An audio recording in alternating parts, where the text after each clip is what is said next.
Could you imagine how awesome it would have been if it were Ahsoka Tano who gave Anakin's lightsaber to Rey in Star Wars Episode VII? Star Wars Episode VII is a very mixed bag for a lot of people. Some people think that it was a very fun adventure and a welcome return for the Star Wars franchise back to theaters. Others thought it was a lackluster remake of A New Hope. However, it did introduce a lot of new characters, such as Maz Kanata. Unfortunately for hardcore Star Wars fans like me, and I suppose most of the audience, Maz Kanata just comes off as a rather useless character who isn't given much to do and is relegated to mere cameos by the time we get to episodes 8 and 9.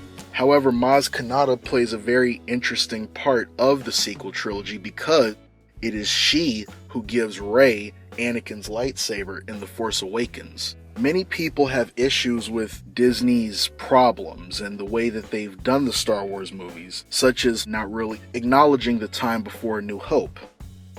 And it got me to thinking, how awesome would it have been if Ahsoka Tano were the one who gave Rey Anakin's lightsaber instead of Maz Kanata? Well, here's how such a thing would have happened. Firstly, we already know that Ahsoka Tano is still alive throughout the time of the Empire due to her being revealed at the end of Star Wars Rebels, and it has not yet been determined what her end would be. What if Ahsoka Tano was sought out by Luke Skywalker after the events of Return of the Jedi and was convinced by Luke to assist in building the new Jedi Order? Initially, Ahsoka Tano may not want to do it, but she ultimately decides to because it's a chance to make a better version of the Jedi Order that she served for so long and better than what she remembered. Initially, it's successful, but soon Luke Skywalker's nephew Ben Solo falls to the dark side, becoming Kylo Ren, and lays waste to it all. Ahsoka could have survived it just as she survived Order 66, but then she too goes into seclusion on the planet of Takodana, which is where we found Maz Kanata. She would give up the Jedi life, but not necessarily cut herself off from the Force. Then at some point in time, Obi-Wan Kenobi's Force Ghost would find her and gift her with Anakin's lightsaber for safekeeping, one as a sentimental gift, but also later on to pass it to Rey in Episode 7 and fill her and the audience in on just what the hell has been happening in the 40 years since Return of the Jedi. Not much different from what Obi-Wan himself did in Episode 4 when he finally told Luke about the dark side. Or the light side, as it were. Perhaps if Ahsoka Tano had appeared in the sequel trilogy, it could have been an aging Ahsoka Tano, played by my goddess Rosario Dawson, of course.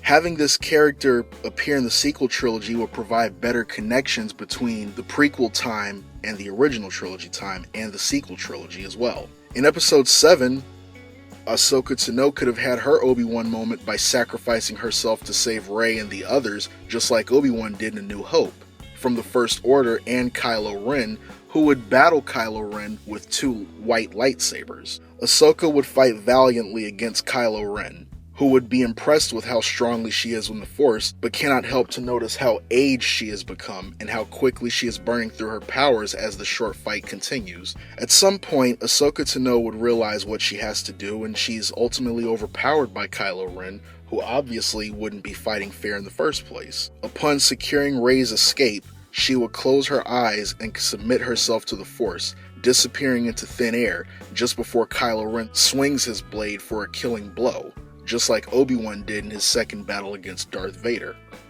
If that doesn't work, then perhaps she would survive Episode 7 and only make a cameo in The Last Jedi at the end, and assist Leia in training Rey in the ways of the Force in Episode 9 after Luke becomes one with the Force. In Episode 9, Ahsoka would inform Rey that her time is now over and she must leave to join her brothers and sisters in the netherworld of the Force, but not before encouraging Rey, our new protagonist, to follow her own path, to make her own destiny, and not adhere to the ways of old men. She then would disappear and is later seen as a Force ghost alongside Luke, Anakin, Obi-Wan, and Qui-Gon before wrapping up her story in the saga. I really wish the producers of Star Wars would have done this because it would have been a great way to finally get Ahsoka Tano into an official Star Wars movie, and it would give Rey another Jedi to learn from, just like how Obi-Wan and Yoda took part in training Luke, and how Qui-Gon and Obi-Wan, a younger Obi-Wan, took part in training Anakin. Ahsoka Tano would have been a very interesting person for Rey to learn from because she was around at the height of the Old Republic and saw the fall of the Republic and the fall of the Jedi Order with her own eyes.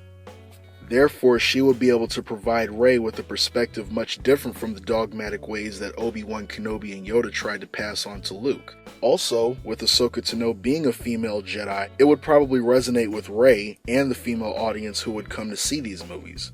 I personally think that Ahsoka Tano is a better female character than Rey, but that's the kind of stuff that happens when your characters are not written by people with the same ideas for what she ought to be. Rey should be every bit as good and important as Ahsoka Tano or any of the other male Jedi characters, but they messed up the story.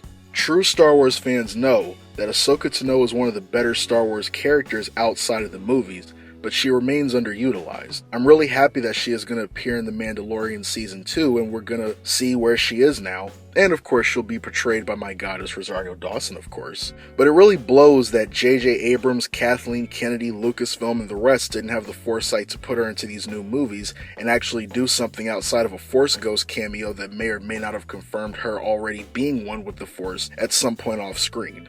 It's just more proof that, well, Disney had no real plan. Us Star Wars fans are left to pick up the pieces. This is just a fun little what-if scenario. It's not official, it never will be official, but it's always fun to think about these things.